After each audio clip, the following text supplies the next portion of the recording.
Regardez ça. Jésus était affamé.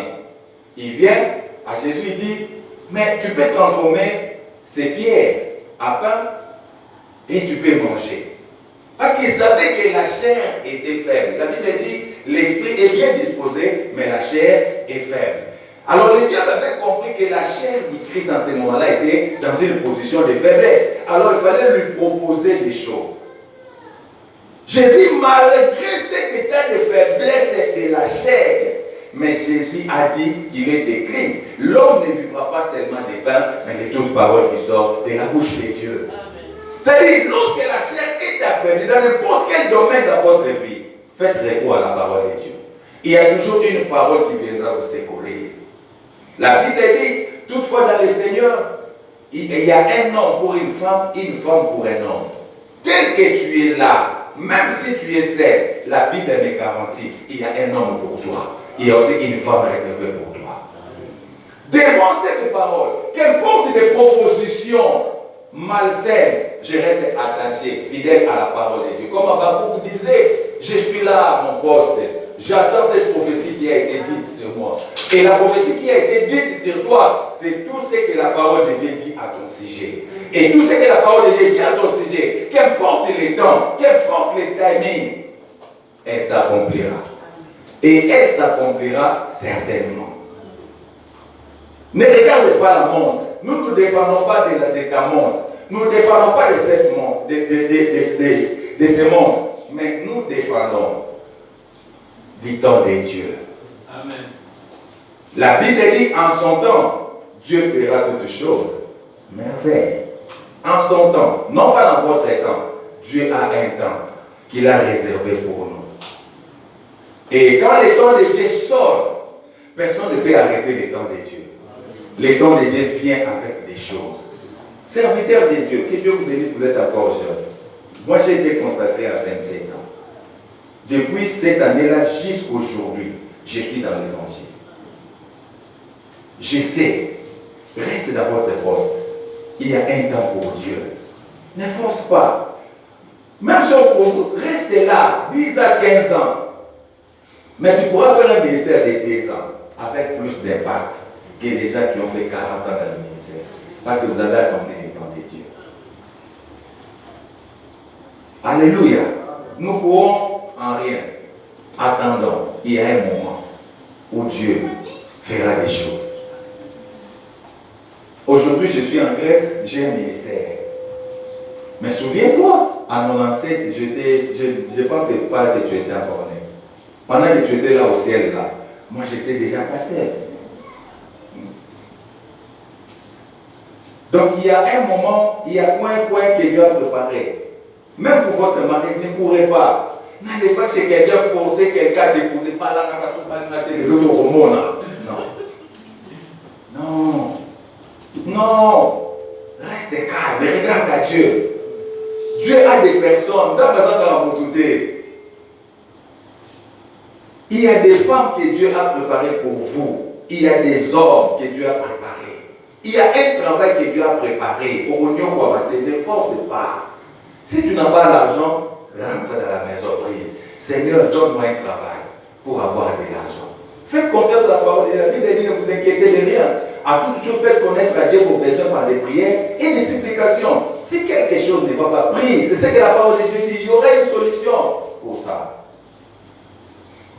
Et deuxièmement, la Bible nous parle de la convoitise des yeux. Le diable se sert de tout ce qu'on voit pour captiver notre esprit, influencer notre corps et à commettre le péché. Et la Bible dit le salaire du péché, c'est la mort. Attention avec tout ce qu'on voit. Tout ce qu'on voit, tout ce qui brille n'est pas de l'or. Le diable a compris que l'homme est attiré avec ce qu'il voit, ce qui a de l'éclat, ce qui frappe aux yeux.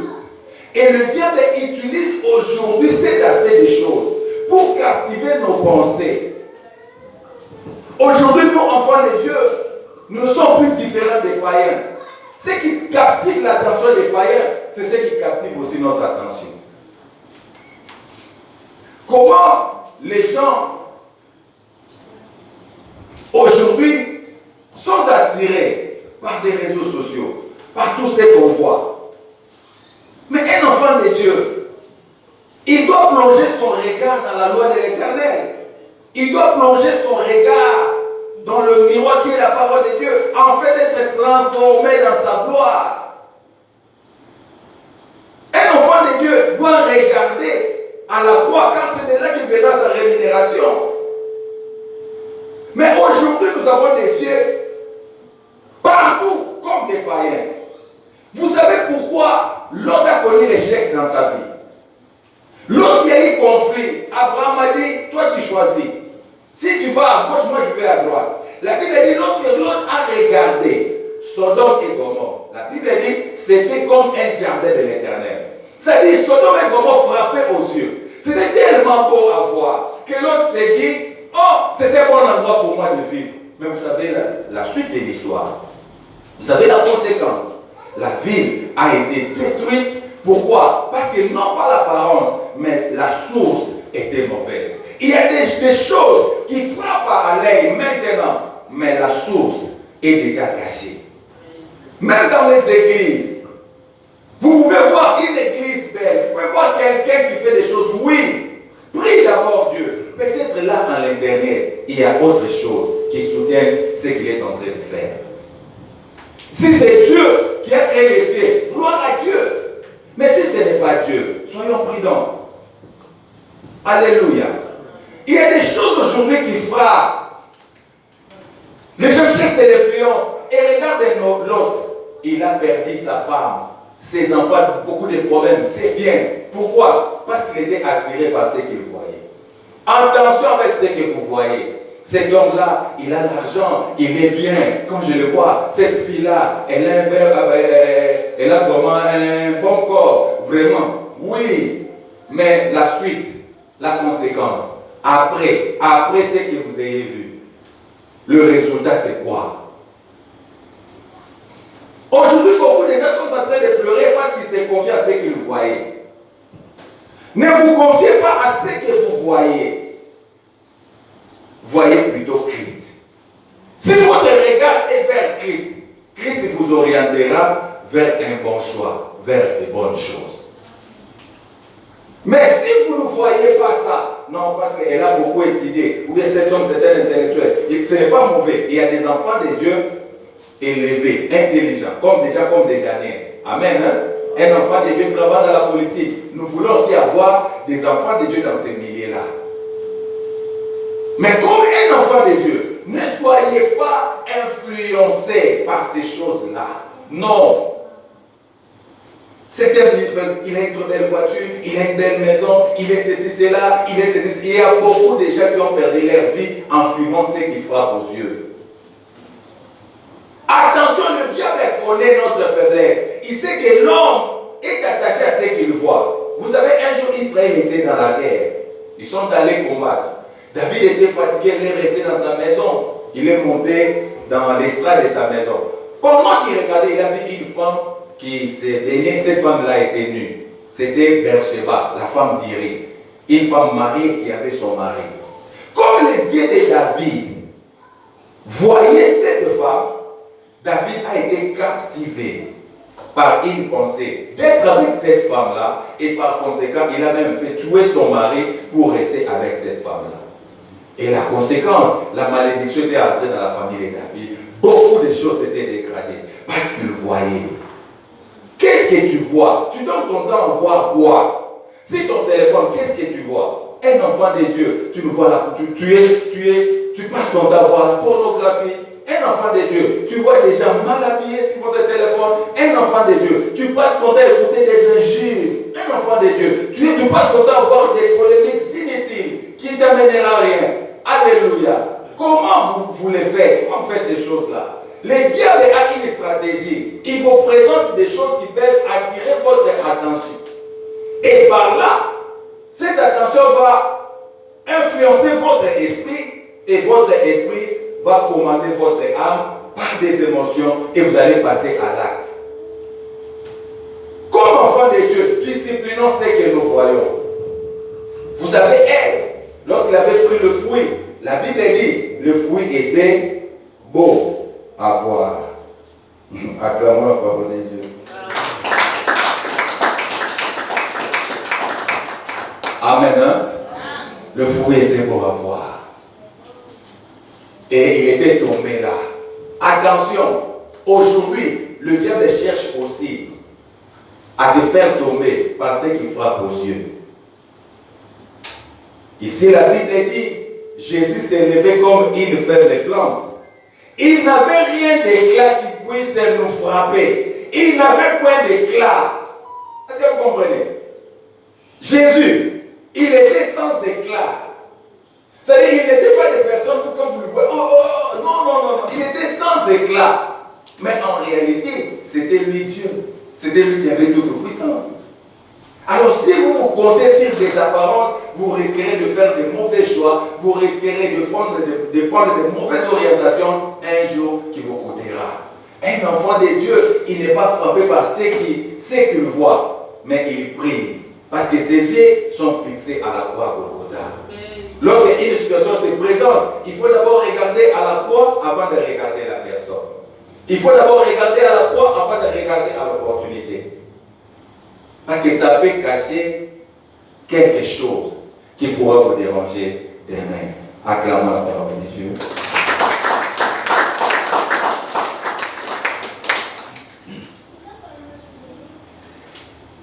Amen. 1 Corinthiens 9, 27, je lis rapidement. 1 Corinthiens 9, 27, la Bible dit: mais je traite durement mon corps et je le tiens assujetti, de peur d'être moi-même rejeté après avoir prêché aux autres. Il y a un risque. Si vous ne disciplinez pas votre corps, si vous ne disciplinez pas vos yeux, vous risquerez de prêcher l'évangile ici. Mais parce que vous ne disciplinez pas vos yeux, un jour, ratez le ciel. La Bible même dit, ne convoitez pas. La Bible dit, celui qui regarde une femme d'autrui, celui qui regarde une femme d'autrui, avec quelque chose dans son cœur, il pêche, il commet l'impudicité avec lui. C'est-à-dire, vous n'êtes pas allé à l'hôtel, mais quand vous voyez une femme, vous la convoitez, la Bible dit, vous commettez l'impiété. C'est-à-dire, pour Dieu, même ceux qui sont allés à l'hôtel, et toi qui as convoité, vous avez commis le même péché. C'est pourquoi ces jours-là, au dernier jour, il y aura des gens, des impudiques. Un impudique qui n'a jamais été à l'hôtel, mais un impudique dans son esprit. Est-ce que vous comprenez? C'est-à-dire, un enfant de Dieu doit discipliner ce qu'il voit. Et si vous disciplinez ça, ça va vous épargner à beaucoup de choses. Parole du Seigneur. Amen. Et pour terminer, le monde aussi nous présente la convoitise de la vie, l'orgueil de la vie. L'orgueil de la vie. C'est moi. Sans moi, il n'y a rien. C'est moi qui est supérieur. C'est moi qui est le leader. C'est moi qui est le beau garçon de tous. C'est moi qui ai l'argent. C'est moi qui ai étudié. Les autres dépendent de moi. C'est ça l'orgueil de la vie. Est-ce que vous comprenez? Or, la Bible dit, humiliez-vous sous la puissante main de Dieu. Il vous élèvera au temps convenable. Nous sommes des dépendants de quelqu'un. Je ne peux pas me frapper la poitrine en disant c'est moi, non. Le résultat que nous voyons aussi, c'est le résultat du Seigneur. Ce n'est pas parce que j'ai prié, ce n'est pas parce que je fais ça, non. Nous sommes le fruit de sa grâce. Nous sommes le fruit de sa miséricorde. C'est lui qui est devant. Nous sommes dépendants de lui. Le jour où vous allez voir, vous allez comprendre que tout ce que vous êtes en train de vivre, c'est par rapport à votre effort, c'est là où vous allez commencer à tomber. Est-ce que vous comprenez? Il y a beaucoup de gens qui se sont dit non, c'est moi. Non, ce n'est pas toi. Nous dépendons de la grâce. C'est Dieu qui est le patron. C'est le Dieu qui est le devant. Mais l'orgueil de la vie fait en sorte que quelqu'un se dise, moi je suis belle, qu'importe quelle situation, je vais toujours me marier. Moi j'ai l'argent, je vais résoudre ça. Moi j'ai beaucoup étudié, moi je suis. C'est l'orgueil de la vie. Jésus a rejeté ça. Le diable est venu pour lui dire, viens avec moi, regarde tous ces royaumes. Si tu te prosternes, je te donne. Jésus a dit non. Jésus a refusé. La position que beaucoup déjà cherchent aujourd'hui. Jésus a refusé à dire non. Non, je ne céderai pas. Alléluia. Je ne veux pas l'élévation qui vient du monde. Je ne veux pas l'élévation qui vient des hommes. Mais je veux l'élévation qui vient de qui? De Dieu. L'orgueil de la vie. Tu es dans l'église, tu te vois, toi, tu es supérieur à tout le monde. Moi, c'est moi, sans moi, il n'y a plus rien, personne, moi. Non! Le Seigneur va te rabaisser. Alléluia. Il faut comprendre que nous dépendons de quelqu'un. Nous dépendons du Seigneur. C'est lui le master. C'est lui le grand. C'est lui le tout-puissant. C'est lui qui nous tient entre ses mains.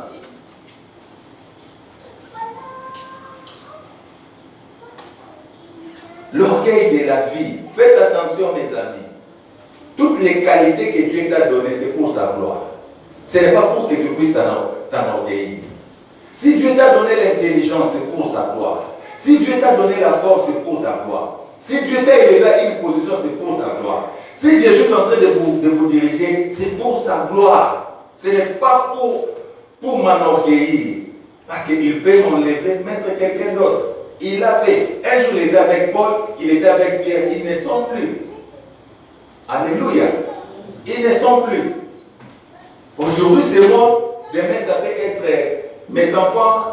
L'autre jour, ça peut être quelqu'un d'autre. Alors, pourquoi s'enorgueillir? La Bible dit l'orgueil précède la chute. Or, l'humilité amène l'élévation. Attention avec ces pièges de l'orgueil de la vie. Sans moi, ils ne peuvent rien faire. Donc, c'est moi. Non, même ces mariages-là, ce n'est pas parce que tu es beau, ce n'est pas parce que tu as l'argent, ce n'est pas parce que tu es belle. C'est la grâce de Dieu. Les jours où tu feras que c'est parce que Jésus ceci, c'est les jours où tu vas commencer à tout perdre. Est-ce que vous avez compris? Les jours où vous mettrez dans votre tête que c'est parce que Jésus ceci, c'est parce que j'ai ça, c'est parce que je suis fort, je suis courageux, c'est parce que moi j'ai ça, c'est le jour où vous allez commencer à vous écrouler. La Bible dit Dieu résiste aux orgueilleux, il fait grâce aux humbles. Vous avez comme si vous n'en avez pas. Est-ce que vous comprenez cette attitude? Vous avez comme si vous n'en avez pas. Vous avez une église, mais vous vous comportez comme si ce n'est pas à vous. C'est comme si c'est collégial avec les autres. Dieu aime ça. Dieu n'aime pas quelqu'un qui se dit moi. Parce que le vrai Jésus, c'est lui. Est-ce que vous comprenez? Le vrai Jésus, c'est lui. Pas nous. Soyons humbles, mes amis. C'est par l'humilité que nous allons vaincre l'orgueil de la vie. Je sais ce que l'ennemi est en train de faire, mais c'est possible avec le Seigneur de s'effacer. Quand vous vous effacez, vous lui laissez la place et lui fera les choses. Il dit à Pierre dit, Seigneur, j'ai travaillé toute la nuit, je connais, moi Pierre, j'ai l'expérience. Mais quand vous rencontrez le Seigneur, mettez de côté votre expérience, effacez-vous. Péchez par sa parole, agissez par sa parole. Vous verrez le résultat. Aujourd'hui, vous êtes en train de connaître un faux pas. Oui. Parce que vous comptez beaucoup sur votre intelligence. Mais aujourd'hui, confiez-vous à Dieu. Laisse Dieu prendre les devants. Dites à Dieu, Seigneur, j'ai compris. Moi, je rentre en arrière. Passe les devants dans ma vie.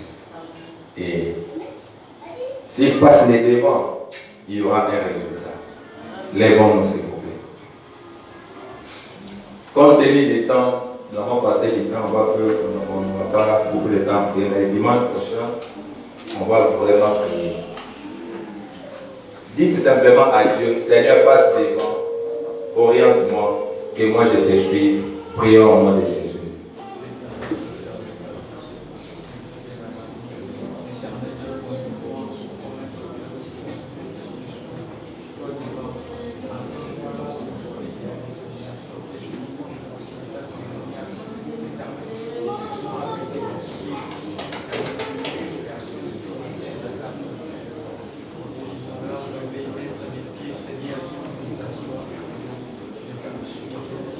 Prions au nom de Jésus, s'il vous plaît. Seigneur, passe devant ma vie. Zambeleka liboso na ngai. Ngana zongasi.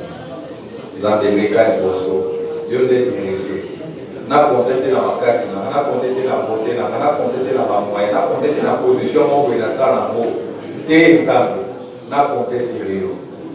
Seigneur, fais la compter na lolenge ngana okanisa. Na ko échouer. Mais nzambe na compter sérieux. Nzambe sumanga. Na compter sérieux. Au nom de Jésus. Seigneur, aide-moi à compter sérieux. Au nom de Jésus. Seigneur, aide-moi à compter sérieux. Au nom de Jésus. Bien-aimé, tout ce qui vient, mon fils est en train de prier pour la parole de Dieu.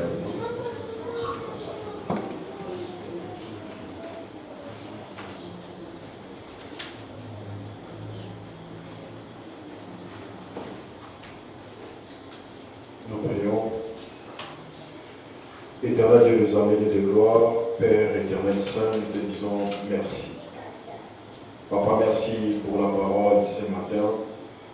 Merci Père éternel de nous envoyer cette parole, car la Bible dit tu envoies ta parole et ta parole guérit. Merci parce que ta parole Père éternel peut venir Père éternel révéler une particularité Seigneur dans nos cœurs. Merci parce que ta parole Père éternel, mon Dieu, mon roi, a créé Père éternel de l'humilité, à nous enseigner, nous a forgé et à briser les mauvais caractères. Car la Bible dit la parole de Dieu est un épée à double tranchant. Papa, merci pour le brisement par ta parole. Merci, Père éternel, de nous réduire et que toi, tu puisses monter. Ma plus grande prière, éternel Dieu des armées, laisse que la parole qui vient d'être libérée, Père éternel, ce matin, puisse tomber dans le bon cœur. Éternel Dieu des armées, fais de nos cœurs, Père éternel, un cœur qui est capable de recevoir de la sémence, afin que, Père éternel, mon Dieu, mon roi, que ça puisse, mon Dieu, mon roi, aboutir des bons fruits en nous, au nom précieux de Jésus. Papa, que cette nourriture, Père éternel, que nous venons de manger, puisse nourrir notre âme. Mon Dieu, mon roi, que ça puisse nourrir notre esprit et que ça nous aide à la croissance, Père éternel, et à la compréhension spirituelle. Je te dis merci, tendre cœur, mon Dieu, mon roi. Merci pour le cœur, Père éternel, de tout et chacun disposé. Merci pour l'eau, Père éternel, que tu as posé nos cœurs. Laisse, le Père éternel, que cette parole puisse, Père éternel, aboutir, Père éternel, les fruits, des bons fruits, Père éternel, et que nous puissions être l'exemple pour la société, afin que ton nom soit glorifié. Telle la prière levée de mon cœur, nous avons ainsi prié et nous disons tous Amen. Amen.